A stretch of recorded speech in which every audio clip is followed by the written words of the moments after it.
it was an all-male society, and so Smurfette came along, who was a product of alchemy.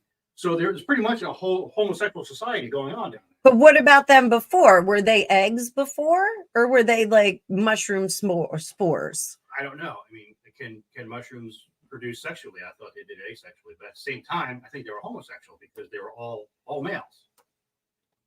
Huh. We're live. Oh, sorry. These are the kinds of things that Gregopedia and I talk about when the camera is not rolling. So much fun. Hi, welcome to Fortune Cookies Tarot, your ultimate destination for pop culture and celebrity tarot readings. I'm Annabelle, tarot practitioner for over 35 years. That was Gregopedia, my darling husband who I've known my entire life. And in this video, we both are going to take you on a mystical journey into the lives of some favorite stars and celebrities. Those of you that know me and saw the title here know that I am not a fan of one of the people in this video. Not a fan. So please remember, all my readings are for entertainment purposes only, and they reflect my own personal opinions. Always do your own research before making decisions. Please remember, you can also book your own magical reading with me at the link in this description of the video, or by going to my website, fortunecookiestarot.com. Got lots of cool stuff coming up for 2024. We're going to have new collabs with other people. Hopefully, Alicia and I are going to be back for Dueling Tarot soon. Not too soon, but, you know, I do miss my friend very much, and we miss our Friday nights with everybody. It was super, super fun when we were doing it. So we'll eventually get back there, but I'm going to have some new collabs coming up. So I got some new faces, some new stuff that's going to happen. I have I'm in the middle of a 12-week tarot intro to tarot course. I have a new intro to tarot course starting in February. So if you're interested, you can email me at fortunecookiestarot@gmail.com. We're also going to have little mini courses. Teaching is like one of my favorite things to do. Little mini courses. We'll do specialized decks, numerology, symbology, maybe a little Thoth tarot, because a lot of people want to talk about the Thoth tarot. A lot of people want to talk about the Tarot of the Divine. We may do a class on that because it does cover all the fairy tales around the world. So that does kind of deserve its own little mini course. And don't forget, we're also looking to expand our team in 2024. I expect Shelly to be back on board soon. And we're looking to get some other readers to work off the website with us and do some collab work on social media. So some really, really cool stuff coming up. My book will be coming out. I'm actually working on all 3 volumes at the same time. So just felt like that was what was supposed to happen in 2024. So exciting stuff.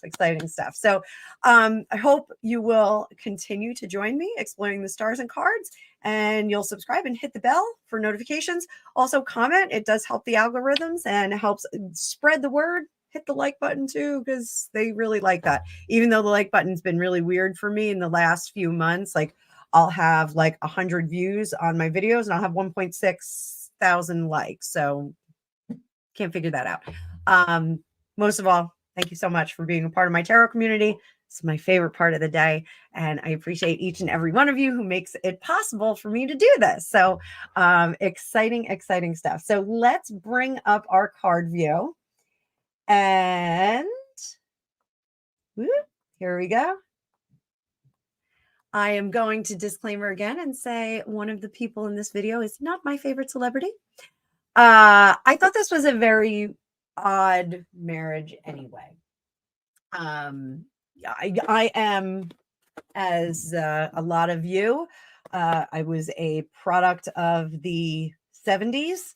So in the 90s, I was in my 20s. Gwen Stefani is, I think, the same age as me, if not like a year or two older or younger. You know, contemporary, let's call it that. I loved the first album that really hit it big for No Doubt, Tragic Kingdom. I thought it was great. Thought it was fun. Saw them a bunch of times on that tour. And I thought she was pretty cool. As her career progressed, I was not the biggest fan. There was a lot of stuff that she did that did not quite resonate as in alignment with, being punk rock girl. I was a punk rock girl, you could say this is not a commercial endeavor like what I'm doing now. And, it's not in alignment with that, but whatever, I've been doing this forever. So, but I just felt like, branching off, I get it, like professional development, you branch off into different things. And she went into the whole fashion thing. And she was a bit of a fashion plate back in the day. Yeah, the expropriation of Japanese culture was something you didn't like that, right? Me? Yeah, do you have a problem No, with I thought it was she's very Japanese. it? Greg was upset. She's not even Japanese. So you don't even do that. You don't even do Japanese culture like that. Well, you do have a ninja costume, don't you? Or What are you talking about? yes, knock it off. You're not in the ninja mafia. Ninjas don't exist. Oh, I've never Greg, seen one, have you? I haven't seen a ninja. No. So nonetheless, Blake Shelton, I know next to nothing about. Greg and I are not new country fans or even old country fans. Like, I mean, we both like Gene Autry. You know, I like what's the guy, Marty. Where he is that song El Paso. Yeah, like that's old country. Like old country. Yes, old country. So I like Elvis old country, but like the whole Clint Black, I don't even know their names. Like the only reason I know Blake Shelton exists is because of Gwen Stefani. But I thought that the relationship was a bit odd. But to be sure, I thought her relationship with Gavin Rosdale was a bit odd too. He was like hubba hot stuff. So let's see. So what's going on is apparently they revealed that they were not spending New Year's Eve together. But not to jump to conclusions. But this is a Y Entertainment, yahoo.com. Rumors have been swirling around the state of Gwen and Blake's marriage. These speculations were further fueled when Stefani revealed the couple wouldn't be spending New Year's Eve together. But it's crucial not to jump to conclusions. But recent activity on social media has sparked even more rumors. Stefani has reportedly been deleting videos of Shelton from her social media. This move has caused fans to wonder if there's more going on behind the scenes. Blake, who is 47, announced his resolution to cut drinking or cut back drinking. To be sure, he said this last year too. So curiouser and curiouser. Last year, December 22, he said, my New Year's resolution, I'm going to have one less drink a day. So don't know. Apparently Gwen Stefani has stuck to her past resolutions, and her intention this year is to focus on her music, health, and wellness. Music, health, and wellness, and love. She wants to put out a new record. Try being consistent. Try being balanced. She wants to keep loving, keep trying to get love, and give. That's what we do. A little exchange. So, scratching my nose. I'm going to get into a fight with somebody. Again, I'm going to say it. This is for entertainment purposes only. Let's see what's going on with these two.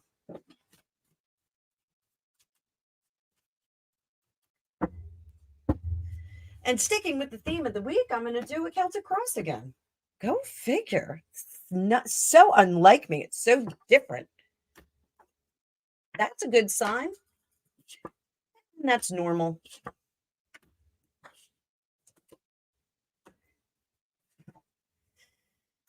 So first things first, we have in the middle the Two of Cups, which is almost like a recommitment to each other. Like, I don't want to say that they're going to have like a renewing of the vows, but it feels like there's some kind of renewing of something behind the scenes. Now, I'm curious if maybe we've got like a reworking of prenup, postnup kind of thing here. Just kind of hammering out some differences there. Even though this is a cup, there's something intuitively that I'm getting that is very official about this. There's something that they're doing that's official. So if it's an agreement to stop drinking, if it's an agreement to drink less, if it's an agreement to contribute more in some, one of the buckets in their life, that there's something that's official here. And it's because of the inconsistency. And I think that rings true with her saying about being more consistent. I don't think she's the one with the consistency issue. When you have anyone who has abs, I'm sorry, I'm putting it out there. Anyone who has abs, that is not a person that is disorganized or inconsistent. That is someone who is consistent times 10. It's somebody who really does make the effort to get the results. So, I don't think the consistency is the issue on her part. Back here, what they need to take into the future is, again, happier moments. The moments where they fell in love, the moments where they realized that they were in love. They need to remember the moments of falling in love, those episodic moments. So that's something that needs to happen. Under here, the relationship is, Underneath it all? I'm sorry? Underneath it all? Underneath it all. Yes. Gregopedia. Thank you. I just saw my face and I looked so insincere when I said that. I was like, oh, okay. Okay. I'm being the mom from Friday. Girl, you should come over. Okay. So there is something undecided about the relationship. Is there trouble underneath the surface here? Underneath it all, yes, Greg. Yeah, there's some trouble under here. And I do think it's about the consistency and intent. It's like almost like it's not a purpose-driven life. It's kind of like drifting, just kind of letting things happen. And when you get to a point of success, and of a certain age, that's the kind of stuff that can happen. You can kind of go, well, yeah, this is cool. Like, this is what we're doing. I'm going to go ride my ATV for a little while, and, maybe later we'll have a fire pit. Crack open a few beers and chop down a tree in the yard, like that's the kind of stuff that I think he's in, that kind of mode where he's just, he doesn't have to worry about who's paying his electric bill, or, if they're going to, be able to go on their next vacation. Like, he's just kind of, the day to day is like, meh, what do I got to do? I've worked this hard up to this point. Maybe I'll do a tour later. Maybe I'll write another album. I don't know. I'll get around to it. It feels like there's I'll get around to it later. I think part of what has hit Blake is that post-pandemic malaise. It's not a malaise like you're depressed and you're not doing anything, but you've gotten into the stream of not doing very much, of not like grabbing for the brass ring, that kind of thing. It's just like kind of like things are happening. Do I have to do a meeting? I can do it by Zoom. Why would I have to do it in person? I'll just do it by Zoom. So I think there's that kind of slowdown of creative energy for him. I think that is, and that's something that would be an anchor for her and would be pulling her back. So the challenges of that, I think we're getting into a phase of this marriage where their goals, this is like the third time I've said this, their goals are not in alignment. So I think we're getting into that. That is a correctable thing. That, if we're not moving forward, we're at a standstill, and she is not at a place where she wants to be at a standstill. So let's take a look at her. What does she need to do? What does she need to work on? What does she need to set down? Whoa. Cards all over the place, Sloppy Shuffle.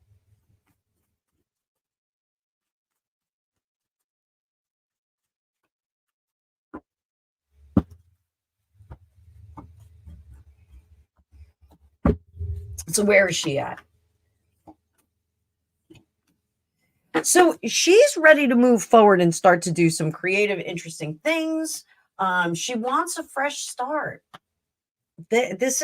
She feels very held back, very anchored in place. What does she need to do to make the marriage survive?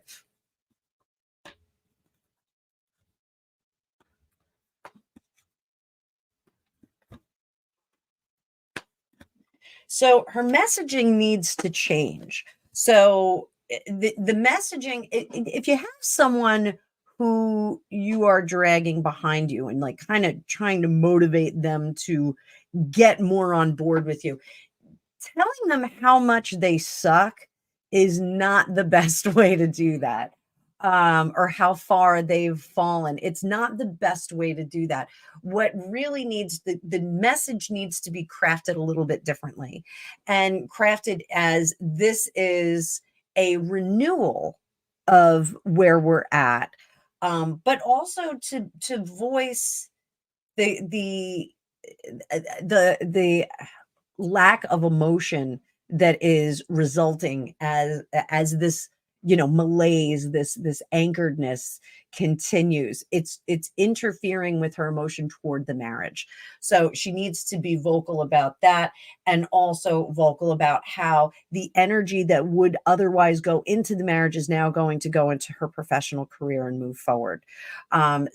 This is, it's not a threat. I don't want to say this is a threat, but it's like, listen, if we can't consolidate our energy to create a future that's going to be fulfilling and satisfying for both of us, professionally, personally, romantically, then we got to let this go, and I got to invest that energy in something that's going to come back to me, that's going to make me feel fulfilled.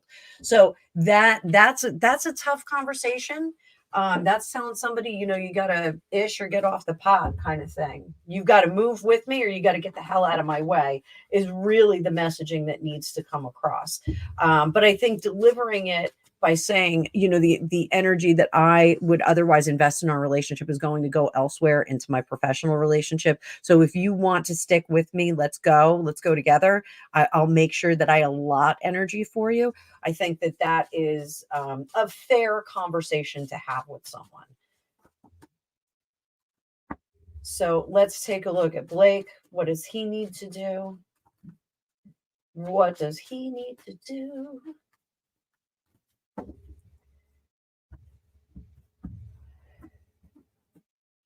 Where is he at? So I think part of his issue, he doesn't exactly know where to go at this point in his career.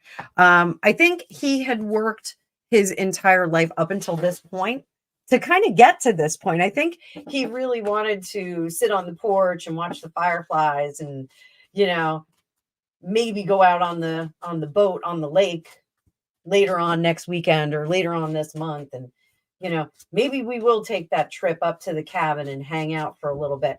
I think there's a lot of like maybe stuff. Like he waits for the time to roll around, and like she's vibrating and very excited and like trying to, I want to break free. She's trying to do that. And he's a bulldog, she's a jackal. What's that? He's a bulldog, she's a jackal. I don't know if he's a bulldog. I kind of feel like he's more like a Great Pyrenees, like sitting on the front mat, like, waiting for something to come along. Like, but otherwise he's just kind of purveying and looking out. And you what did you call her? Jack Russell? Jack Russell. Yeah, I guess. They don't even call them Jack Russells anymore. They call them Parsons, don't they? Parsons Jack Russell. Parsons. That's the AKC standard. That's annoying. Stop changing the name. Oh, I saw a cool dog, Greg. It looks like a cross between a corgi and a wolf, and it's like a Swedish dog. Corgi and a wolf? It looks like a corgi and a wolf. It was the coolest thing I've ever seen. So, all right. So, Blake, I know you want to be on the rocking chair on the front porch. Whitland while he's listening to a book on tape. those of you that are new, my girlfriend Alicia Wicker and I had a Friday night collab that we did called Dueling Tarot, and I kept saying I'm going to listen to a book on tape, and she would go, "What decade are you?" So I'd say, "Oh, I want to listen to a book on tape while I'm whittling on the front porch."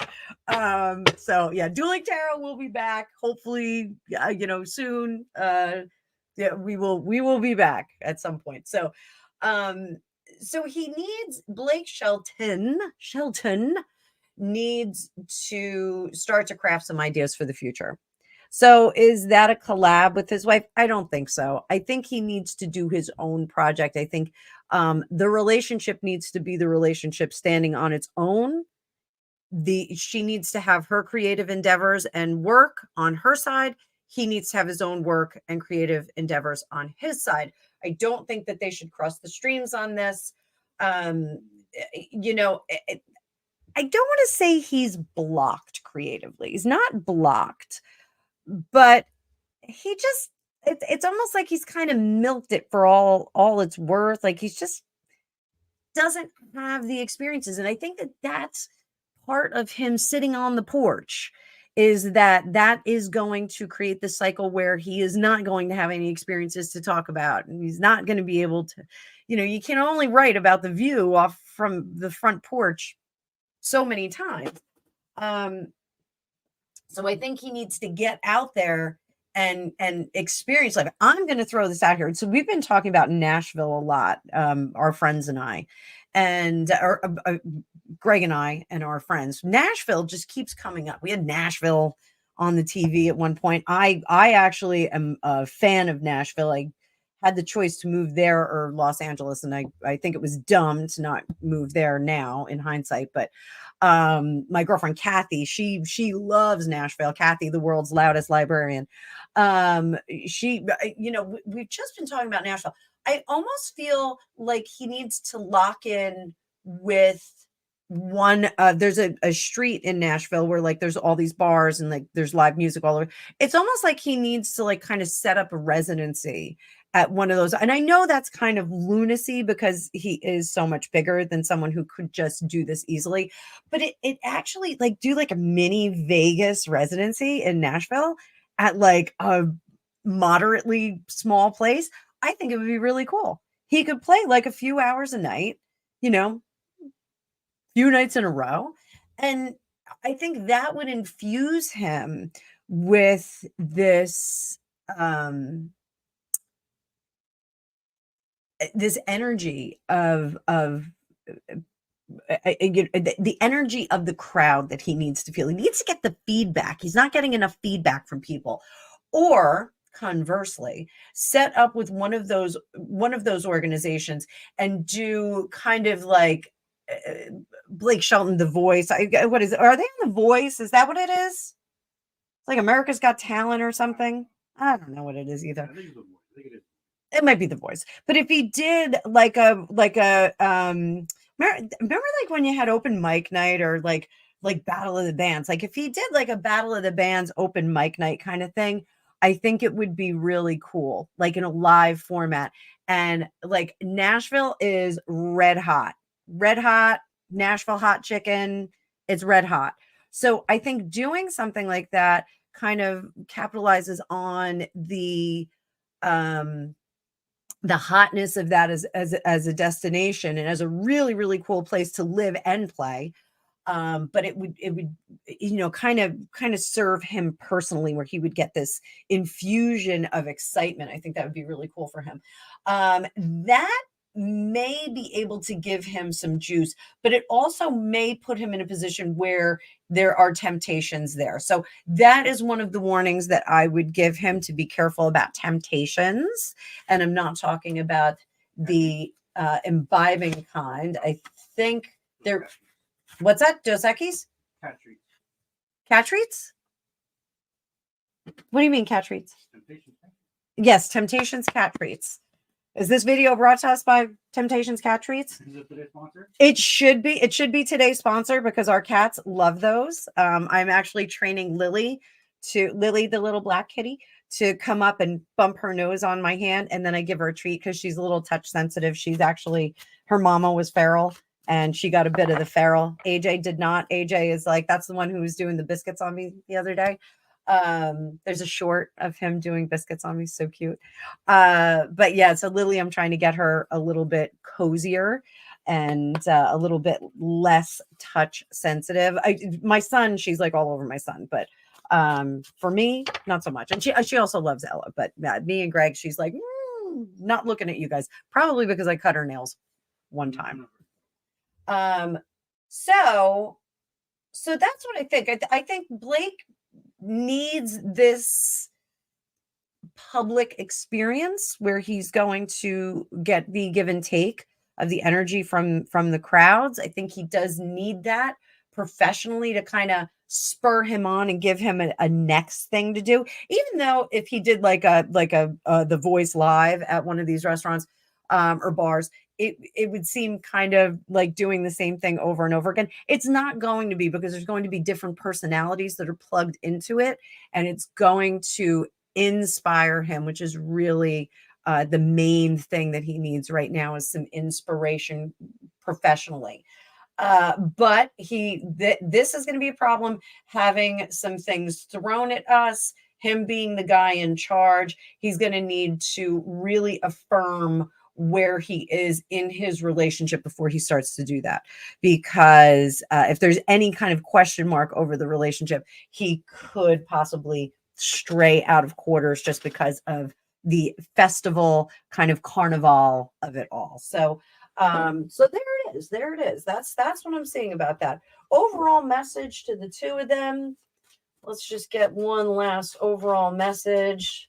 I can see clearly now, the rain is gone. I still have no lungs from being sick. My lungs are not optimal. I can see all lungs in my way.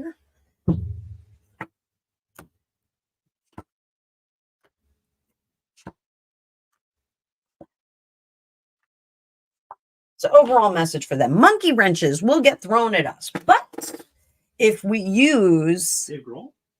Yes, Dave Grohl was thrown at them. I'm sorry, I have to fix this camera. I know I do this all the time, guys, but it was just I don't know why it's crooked. I don't know if when I sit down, I make this crooked. Here, let's all get on a boat. We'll get seasick.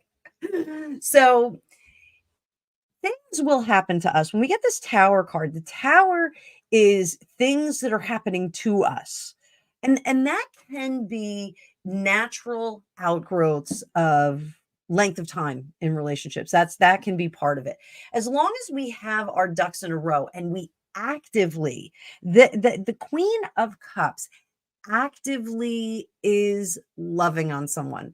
Love is a verb. It's not this bizarro noun that just kind of falls on us and all of a sudden we're in love and oh yay, everything's great.